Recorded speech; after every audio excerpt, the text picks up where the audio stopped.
Do you want to take our vehicle? Let's roll.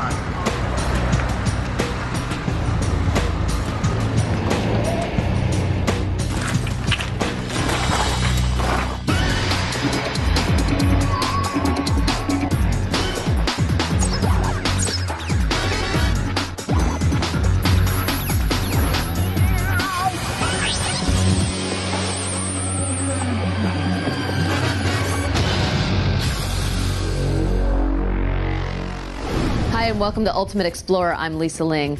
Tonight we're going back to war-torn Baghdad to investigate the whereabouts of one of the world's greatest lost treasures. It's called the Treasure of Nimrud, almost 175 pounds of ancient gold jewelry and artifacts over 2,500 years old.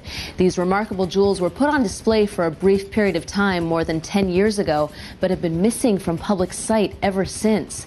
Just how important are they? Well, their original discovery was considered one of the most significant archaeological finds since the discovery of King Tut's tomb nearly a century ago. Now their very existence is in doubt. Were they casualties of war destroyed by the bombing of Baghdad, or had they been spirited away by Saddam and his henchmen? Join us as we try to solve the mystery of Iraq's lost treasures. Like most Americans, on March 19, 2003, I was glued to images of Baghdad under fire.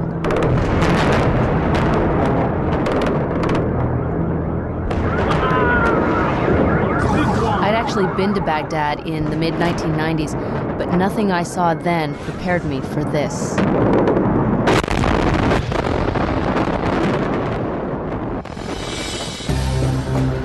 Just 3 weeks later, and American tanks roll into the Iraqi capital. Scenes of triumph are replaced by images of chaos. Thousands take to the streets. The U.S. Army's 3rd Infantry Division isn't prepared for a citywide civilian crisis. For 8 days, the military fails to halt the looting. Suddenly, everything is up for grabs. Nothing is sacred, not even the treasures of the Iraq Museum. Its looting provokes headlines all around the world. This is the crime of the century, because the one who looted things from the museum, they did not loot them from our museum. They did not loot them from the Iraqi people. They stole these things from the whole mankind. But for now, I'm in Washington, D.C. I'm here to meet filmmaker Jason Williams. He's got some exclusive videotape of one of the world's greatest treasures. It vanished almost 15 years ago in Iraq. So this is the infamous Treasure of Nimrud, huh? This is the infamous Treasure of Nimrud, indeed. So this is the actual moment of discovery back in 1989 of the tomb of Queen Yabayam, 600 years before Cleopatra. These queens were the Cleopatras of the Assyrian world. One of the world's greatest treasures, 175 pounds of golden artifacts. It's kind of a mystery, you know, where is it? Who possesses it today? Okay, so if you can, give me a value, an estimated value of this treasure. You know what? These treasures are like the crown jewels inside the Tower of London. They simply do not have a worth that can be placed upon them. They are genuinely priceless. Rumor has it that, you know, these things were melted down after the First Gulf War. There's even a rumor that they were given by Saddam Hussein to one of his mistresses. We really don't know precisely where they are. So to Baghdad. To Baghdad, indeed. It sounds like a great mystery, and I'm always up for one of those. Here I am, just 3 weeks since the fall of Baghdad, entering Iraq in search of the Treasure of Nimrud. And the risks are real. The next leg of our journey takes us 375 miles through some of the most hostile country on Earth. There's something about this treasure that makes it worth the risk. We're in Iraq now, and this is where the nervousness sort of starts to kick in, because over the course of 15 days, there were 11 incidents and 1 killing along this route. So hopefully we'll get there all safely. Traveling by convoy isn't optional, it's a must. Shells aren't blowing holes in the road anymore, but it still feels like the highway to hell. For 5 hours, we don't stop and we don't slow down. Finally, we get a little company out the window, and then we roll right into Baghdad. I'm eager to get on the trail of the treasure of Nimrud, but military checkpoints are everywhere, and it's serious business. Come on out, so we can check real fast. All right. Okay. What are you looking for? Bombs, you know, that usual stuff. Attacks on U.S. Army positions are a daily occurrence. By the time we make it to the Palestine Hotel, we're famished. But if you're thinking room service, forget it. I just want to show you our dinner. There's no electricity in the hotel tonight. I wonder if canned cheese will catch on in the States. Canned cheese and canned potato chips. It's a survival diet. The next morning, I go out and try and get my bearings. I was last here 7 years ago. Today, it's a very different place. I just want to give you an idea of what post-war Baghdad looks like these days.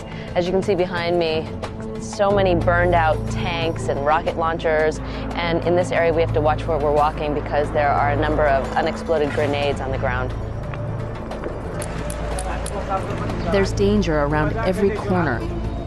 Parts of the city still burn. But there are encouraging signs too. Life is resuming its pre-war pattern. New influences are creeping in. Old ones are erased. But if Saddam Hussein has lost his throne, what of the treasure of Nimrud, the jewel in his nation's crown? The first stop in my quest is the Iraq Museum. It's where the treasure of Nimrud was last seen in public 13 long years ago. I'm not alone. The National Geographic Society has sent a team of experienced archaeologists to Iraq. Led by Henry Wright of the University of Michigan, they're here to assess the post-war condition of the country's museums and archaeological sites, and then issue a call to action. With reports of continuing looting coming in from all around the country, the stakes are high. And nowhere more so than here at the Iraq Museum. And before the war, its collections were truly unique, a mirror not just to Iraqi culture, but to the entire history of human civilization. In this museum, we had objects and material from about 500,000 years. You could witness the beginning of carving statues, you could witness the beginning of pottery, then the beginning of the civilization, the beginning of social life. You could witness all of that in this museum. And now parts of that are missing.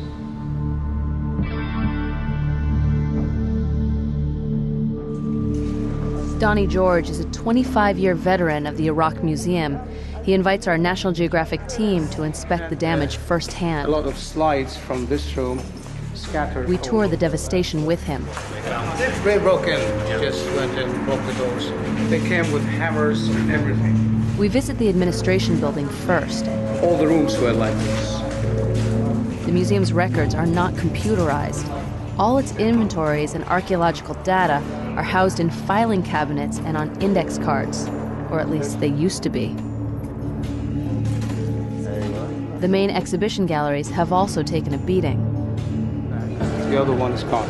Some of these rosettes are gone. For me, this was the hardest moment in my life, to see such pieces that I loved so much. And I was always proud of these pieces of art of mankind, that we had them here. I really felt that I had a sharp cut in my heart, and I feel bleeding till now, really. Working to a plan last used during the Gulf War of 1991, the museum's staff did everything they could to protect their museum's treasures. They removed the most precious items from display, but some were just too heavy to lift. Still, every available precaution was taken. See, it's so interesting that this room, this is the Assyrian room, there were already sandbags and a lot of the pieces were already covered in foam before the war even started. But the museum's curator's greatest fear, a missile strike, never materialized. Instead, it was their fellow countrymen who did the greatest damage. Oh, that's that piece. The head is a saleable item, but why to do this? To do this is just sheer vandalism. The destruction has left the museum staff badly shaken. Donnie feels the American forces have a lot of explaining to do. I talked to the man who was here when the looters were outside the premises of the museum. And he ran to an American tank and he begged them just to move the tank to protect the museum. But simply they said, we don't have orders. The soldiers who guard the museum are the same guys Donnie George blames for allowing the looters to carry on unchecked. Their commanding officer, Captain Jason Conroy, sees it very differently. There are people who say that not enough was done to protect the museum, that perhaps a tank or more should have been posted outside of the museum to protect it. How do you respond to that? I mean, we were fighting a battle just to seize the intersection at the time. Like I said, this was being used as a military defensive position. All the buildings around it were being used as military defensive positions. What would have happened if you had stationed a tank or multiple tanks around this area? I mean, one tank, there's Saddam Fatahim and all the buildings around here, Special Republican Guard soldiers, and Ba'ath Party militia with anti-tank weapon systems, RPGs, and AK-47s shooting from all these buildings in this area. There are no signs of forced entry. It's not only the men of the 3rd Infantry Division who now call the museum home. All along here we found parts of AK-47s. Meet Colonel Matt Bogdanos, Golden Gloves winner, task force coordinator, and the assistant DA in Manhattan who tried to put P. Diddy away. Now she can get up on the tank. Matt is not your average Marine. Chicken. Wait, hold on. Oh, that's great, isn't it? Yeah. Shokran? No, one. If Matt didn't exist, the Pentagon would have had to invent him.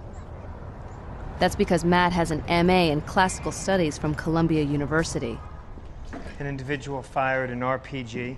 The museum that once housed the treasure of Nimrod is now a crime scene. Matt's mission is to sort it out. His full job description: to find out what was stolen from the museum, alert Customs and Interpol to the losses, and yes, to recover them. His hand-picked team works and lives on site, along with an elite unit from Immigration and Customs Enforcement. Come back here. This is where U.S. investigators have sort of set up shop. They work and they live here. As you can see, all these cots set up. And they combine the efforts of the Army, Marines, Air Force, and Customs. It's a multi-agency task force. This is where it all happens. This is the nucleus. Early press reports spoke of 170,000 objects missing. Matt's discovered this simply isn't true. So have you determined what has been stolen? Yes, we've determined, certainly from the public galleries they're walking through now, we have determined as conclusively as we can that there were 46 items originally missing from the public galleries. 9 of those have been recovered to date, so there are 37 items still missing from here. Thank you. But Matt's not willing to call his investigation quits. He knows he still doesn't have the whole picture. Please be careful. You are stepping on potentially thousands of years of history. To enter this trashed room is to take a step deep into biblical time. These broken remains belong to one of the most famous objects ever excavated. It's the golden harp of Ur. Discovered in 1929, it was unearthed at the ancient city that, according to the Bible, was Abraham's home. Vandalized by looters, its gold bull's head has been stolen. Inlaid gold and ivory. As you can see, it is now in several parts. The head itself is a copy. Matt's learned the original head was removed many years ago. What he doesn't know is that it was last seen with the treasure of Nimrod, and that its present whereabouts remain a mystery. Matt's to-do list is about to get a whole lot longer. The crown jewels of Iraq are missing, and he needs us to help him find them. Thanks to a tip from Ultimate Explorer, Matt Bogdanis has joined the hunt for the greatest treasure ever discovered in Iraq. Here we have pictures of the treasure of Nimrud. These stunning objects once greeted visitors to the Iraq Museum, but for the last 13 years, their precise whereabouts has been a mystery. The whereabouts of this treasure right now is not definitively known. Clear, that's absolutely correct. In fact, we've learned from our sources that the treasure may have been moved to a vault in the Central Bank of Iraq in the fall of 1990. When Matt suggests we scout the Central Bank together, we don't miss a beat.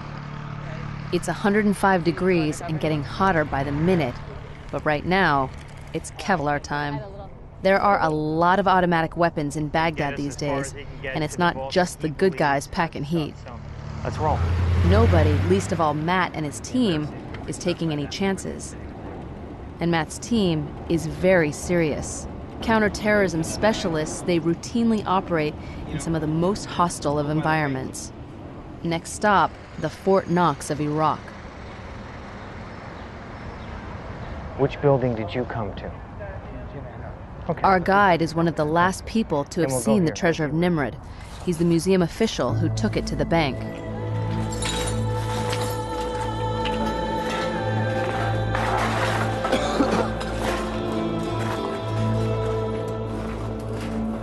The bank looks as if it took a direct hit during the war. It's hard to imagine how the treasure of Nimrud could have survived. Every step is treacherous. Twisted steel joists and broken glass are everywhere. At any moment, falling debris could trap us, or worse. And then there's the money. It's everywhere. Hundreds of thousands of burned Iraqi dinars lie on the ground, reminders that not so long ago, this was Saddam Hussein's personal ATM. Venturing into the basement of an adjacent building, it's obvious the looters were here before us.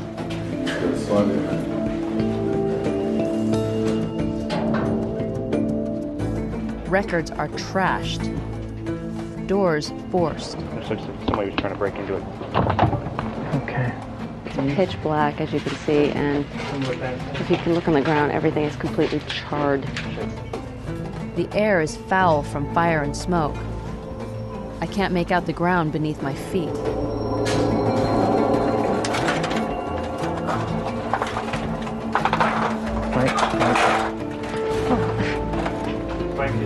Be careful, this is really slippery, guys. Hey, this is really slippery.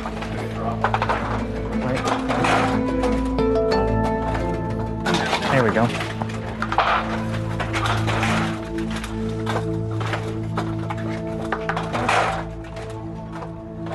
Finally, we reach a vault. Okay, we got a combination and a key. But our source remembers a different looking door. The bank itself has 2 buildings. We go back to scout the main building, the gutted one. Let's take a look. How far? Let's take a look. I'm guessing they wouldn't have vaults down a spiral staircase. Matt and Steve Mokhsari from ICE lead the way. Steve, what's going on down here? Well, I think this is at least 2 or 3 levels down from the area where we originally were. And there's an elevator shaft that's blown shut. So I would think that this is the stairway down to a deeper portion of the bank where more vaults are at. Seems to make sense because it's right in the working portion of the bank. Well, we've hit a dead end in our search. We hear that the treasure of Nimrud is here in the Iraqi Central Bank, but all that's left is this charred building and all this Iraqi money. We're at the bottom of a stairwell, and as you can see, there's a big flood. So one of the most important treasures in history could be down there. But for us today, this is where our search ends. The challenge is immense. And not just because of the flooding. The central bank is a political minefield. This is going to take some time. You sure the vaults were underground, not level? While we're planning our next moves, I'm joining producer Jason Williams, plus archaeologists Tony Wilkinson and Mark Altawheel for a trip to the place where the treasure of Nimrud was found. Just as we're getting ready to leave, we get some bad news. One of our fixers spoke with an accountant at the bank yesterday who says that Saddam didn't only take money 3 days before the war, but also took the treasures of Nimrud from the vault. That is a real total disaster now. Saddam Hussein still casts a shadow, even from the darkness of defeat. They don't take it in the day. They coming, look at it and go. And in the night, 10 big truck take these things out of this bank. And according to our fixer Halim, the former president is still very much alive. And where is Saddam? He's devil. He's everywhere. When you've got the gold itself, you've got leverage, because he can use that against the world community to bargain his way into an advantageous position. The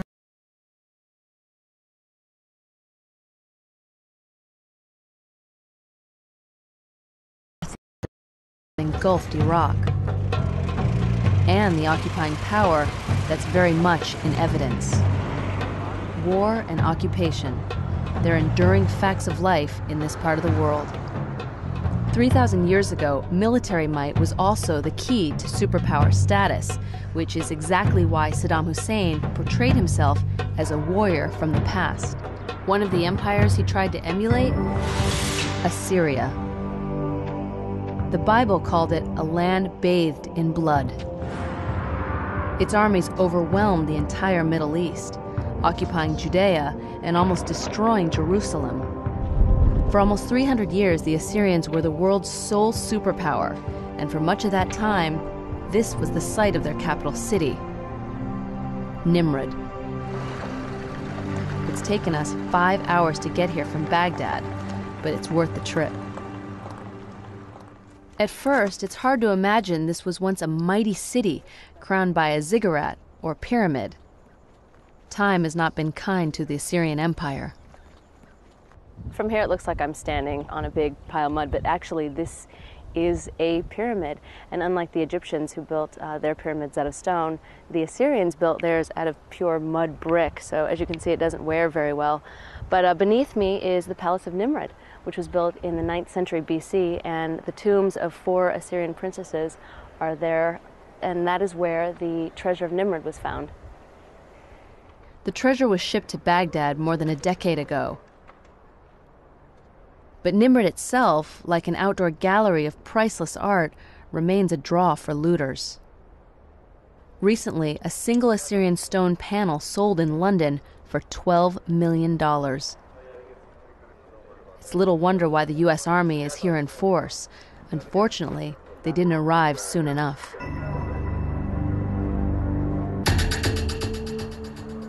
This is the ancient city that gave the treasure of Nimrud its name. Today, it's guarded by a unit of U.S. Army troops. Unfortunately, they were sent in only after a shootout between looters and guards. We were told to come out here and guard the site. Because there was some looting here. Right, there was looting about 3 or 4 weeks ago. This is locations of the stuff. I wanted to take points in here, like GPS points, so we could get this on a map, you know? Right. We could get some, document some real damage here, like in a more scientific way if possible. Yeah. Dr. Muzahem Mahmoud is the chief archaeologist at Nimrud. His voice breaks when he remembers the looting. Yes. This pieces was looted. Thieves attach our guards, and by using weapons, stolen these pieces. So this entire piece was removed? Yes, covered this place. Do you think they knew what they were? Of course. What they were knew. looking for? Yeah, they knew. They could just Mark and Tony get to work. Their mission is to document the damage caused, not only by the recent spate of looting, but also by the economic neglect wrought by 12 years of sanctions. There's plenty of evidence to collect. If you want to know how serious these looters are, just look at the spent bullet casings here. They're prepared to risk their lives, come in, have a gunfight, and you can see a bullet hole piercing the cuneiform text. So over an area about 5 centimeters by 5 centimeters. The shootout also involved the door. You can see the bullet holes in the door. The looters came at midnight, armed with guns and tools to chisel off sections of the walls. A guard sleeping in a trailer was woken up by the commotion. He tried to scare them off by shooting into the air. Instead, he ended up in a firefight. Then next thing you know, about 5 minutes later, he noticed some guys coming from up there, and they started shooting him from that area of the courtyard. So at that point, he was out of bullets. So he had to leave. And then that was when the other reliefs were, I assume, looted. Fortunately, some of the bas-reliefs at the palace remain perfectly preserved. Windows into a world that vanished thousands of years ago. This is where you actually get to see what they would have looked like, the clothing, you know, the actual footwear of these kings, you know, and the color, you know, adds life to it in some sense. I mean, you can start to imagine, you know, what this sort of surroundings, realizing this was actually very colorful. 400 years before Alexander the Great, the Assyrian court of Nimrud dazzled the world. It was here that kings and queens displayed their power and their finery. The wealthiest women wore fabrics adorned with tiny flowers of solid gold. And then there were the parties. One queen co-hosted a spectacular bash for almost 70,000 guests. It lasted for a week. None of these queens, nor any of their treasures, would have been known to us were it not for the sharp eyes of Iraqi archaeologist Muzahim Mahmoud. It's 1988. A team of Iraqi archaeologists makes the first in a series of astounding discoveries. Over the course of 3 digging seasons, they unearth the final resting places of the queens of Nimrud. 175 pounds of solid gold bracelets, earrings, necklaces, a finger bone. An amulet still encases the forearm of a long-dead queen. When you first found this tomb and found the treasure of Nimrud, how did you feel? I am very glad and surprised when I saw a lot of gold in front of my eyes. I cannot believe my eyes. This is the first tomb I've ever been in.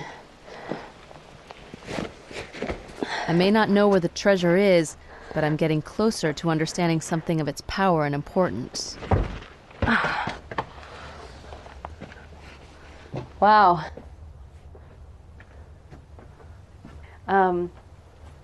This is pretty incredible. This is the sarcophagus, and her head was on this side, and apparently her body was adorned in gold jewelry. And this is where the curse was. So when you first found this tomb on the wall, it said, whoever finds this cannot touch the gold, otherwise he will be cursed. Yeah. You found it.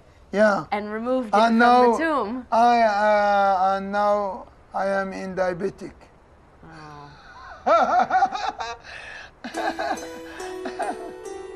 Instead of being cursed, Dr. Muzahim was rewarded with the discovery of a total of 4 royal tombs. The quality of the workmanship discovered here would not be matched for centuries. For Mark and Tony, this is just the first stop in a quick survey of archaeological sites in northern Iraq. The rest of the National Geographic team is also hard at work down south. Mark and Tony are staying on, but we need to return to Baghdad at once. The city is abuzz with politics and intrigue, and our search for the treasure of Nimrud is in constant danger of being derailed. In fact, what happens next is really quite amazing. We've been given the authority to pump the bottom level of the bank, so we've rented this massive pump, and it's going to begin very soon. It's not so easy. The big pumps turn out to be too big, so we trade them in for a smaller, more maneuverable sump pump. Wow, this guy is wearing bare feet. What's he doing? After a few false starts, we're in business. Well, almost.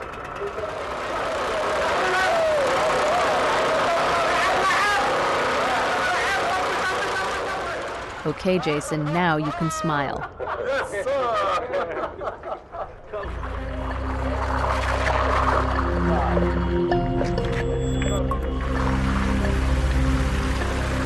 Our crew is running back to check the water level because we really don't know how deep it goes down. We may have to do it all night long. We may have to do it for an hour. We'll have to just see. We check the water levels constantly, but progress is agonizingly slow. As night falls, our pump keeps going.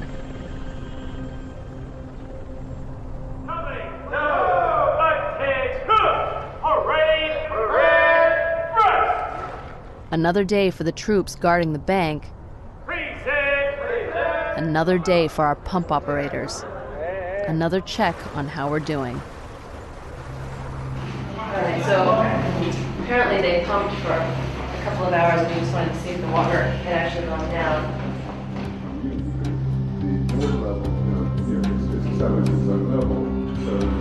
It has risen. Now this was under the water and now it's exposed. There's either a water main break or someone has opened a valve and is deliberately flooding the vaults. So it could be river water coming in. It could be, we don't know. It's not good news. So we pumped for 2 hours and we have reduced the water level by 0. We're beginning to understand the full magnitude of what we're trying to do. There are 2 basement floors beneath us. Both are completely submerged. Looking for lost treasure in the Central Bank of Iraq is proving to be as difficult as finding the antiquities stolen from the Iraq Museum. But Matt Bogdanis, the Marine colonel in charge of investigating the museum looting, has had some lucky breaks. Here we have some of my absolute favorite pieces. This is late 6th millennium BC, roughly 7,000 years old. This one here. In fact, over 1,000 missing items have been returned. Turns out some of the looters weren't really looters at all. One of the earliest freestanding statues, a Sumerian piece. Instead, they deliberately took items from the museum to save them from the mob. This is back also. How did you get these back? Each and every one of these came back through individuals either coming up to the gate or someone coming to the gate and telling us they knew a friend, and we'd get them to return these items to us. Do you think these things that were removed were returned by the people who did it? One of the upsides of the no questions asked policy is it promotes people to turn the things in. One of the downsides of the no questions asked policy is no questions asked. So I don't ask them how they got it. All I do is say thank you, you're wonderful, I really appreciate what you're doing. You want a cup of tea? But there's a less welcome development too. Matt's found evidence of an inside job. The blueprint shows the layout of the museum's storage rooms. Only a few employees had access to these well-protected rooms. This room, nothing is touched. This room, nothing is touched. This room, nothing is touched, except for in the far corner right there. The rooms contain thousands of small but extremely valuable artifacts like these. Some pendants, amulets, all smaller pieces. These are the most easily transportable, the most easily trafficable items in the museum. Most of the objects are the highly collectible items archaeologists call cylinder seals. And as you know, they're used almost as a signature stamp. They were used throughout the ancient Near East to stamp their owners' signatures in sealing wax. The individual or individuals who did this had to have had an intimate knowledge of both the museum and its storage procedures. There can be no other conclusion. Because an ordinary person visiting the museum would have no knowledge that this would exist. It would take you days to find this trove. It's the biggest loss suffered by the museum. The market value of these pieces, up to $80,000 each. That was a pretty brilliant theft. It was a well-planned theft. I never call thieves brilliant. Thieves are just thieves. There are no immediate plans to initiate criminal prosecutions, but much of the evidence assembled by Matt and his team has been posted on the internet. How many do you think we've got recovered now? I know it's a fluid list and it's changing, but where do you think we're at? Probably about 20%, 25%. Illegal dealers are on notice. You trade in antiquities stolen from the Iraq Museum, and you'll face the consequences. And the progress doesn't end at the museum. Back at the bank, we crack the toughest nut of all.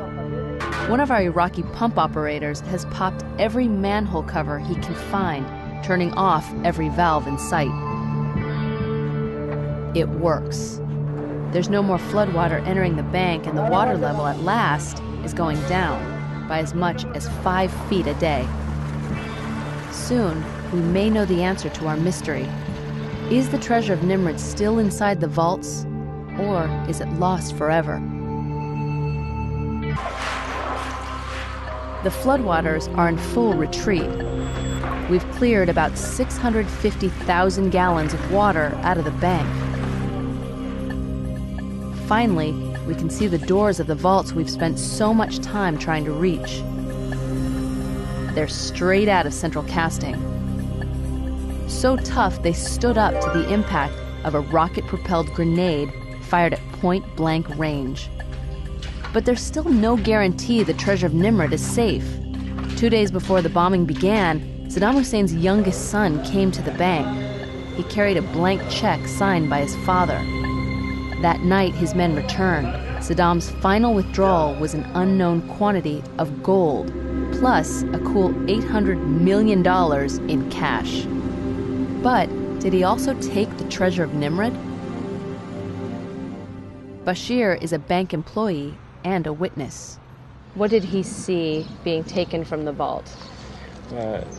ما شفتك من الخزنة. ما فتحتنا بس هذول كانوا مفتوحات قدامنا. Yeah. بس 3 منهم مفتوحات الباقيات مغلوقات. ما أعرف شنو بطن. So when he went into the vault, he saw many boxes that had money in them that were closed. He also saw actual coffins that were open and they had layers of gold bars. So real inside coffins. Yeah, he's seen gold bars about that size. Okay, and so in the load that Qusay and his people allegedly took out of the bank, did you see any museum pieces or the treasure of Nimrud? هل شفت أي شيء من المتحف خاصة كنز نمرود? He saw nothing from the museum. If Bashir's right, our search may not have been in vain. Beneath the street, the cleanup continues. Our search for the treasure of Nimrud has also had a remarkable, if unintended, consequence. Behind these bars is nothing less than Iraq's Federal Reserve. Millions of dollars and 40+ billion Iraqi dinars. Now, thanks to our pumping operation, that money is flowing into the Iraqi economy. According to bank officials, it'll be enough to meet the nation's payroll for 3 whole months. We need this money to pay for the salaries. Even it was have some water, but we use it because there is no other solution. The flooding was a big issue because it meant that we couldn't access a lot of the dinars that were located in the flooded vaults. And so thanks to you guys, we've now been able to open up the vaults, clear out the water, and access the sacks.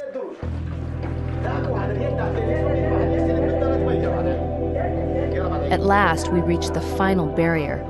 Behind this steel door is the vault where we hope the treasure of Nimrud is still stored. Did Saddam steal it? We'll know soon enough.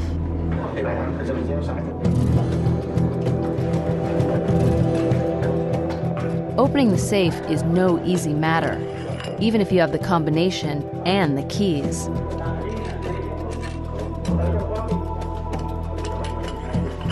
Access is tightly controlled.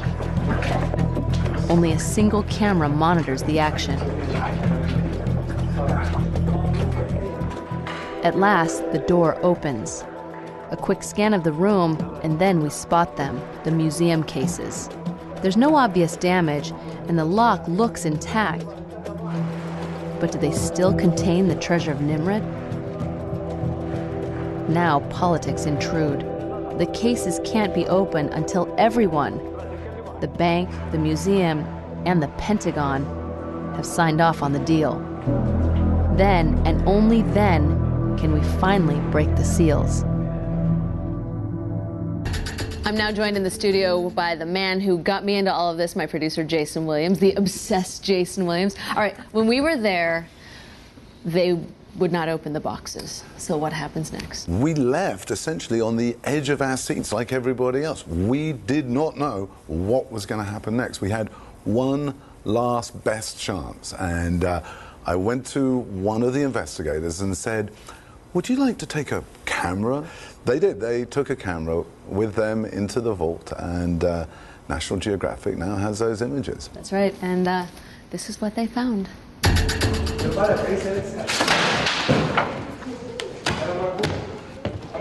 The scene our loaned-out camera captures is a world exclusive.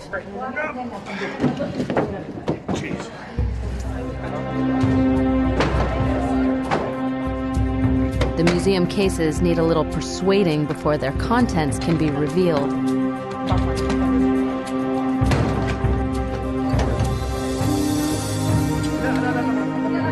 First, next, gold bars and a gold helmet. And as excitement grows, the bull's head from the golden harp of Ur. And then, at last, for the first time since the beginning of the First Gulf War, we see it. The treasure of Nimrud. 2 wars and countless other dangers haven't dimmed the luster of its gold. Bowl after exquisite bowl, necklaces, massive armlets, all gleam as if the master goldsmith had just created them. Finally, as if to cap the moment, the ornate crown of a queen of Assyria is revealed. The treasure will be displayed at the Iraq Museum, an emblem of the glory of ancient Iraq. Pretty incredible moment, huh? To learn more about National Geographic's archaeological expedition to Iraq, go to nationalgeographic.com. And that's it for this episode of Ultimate Explorer. I'm Lisa Ling. Thanks for coming along.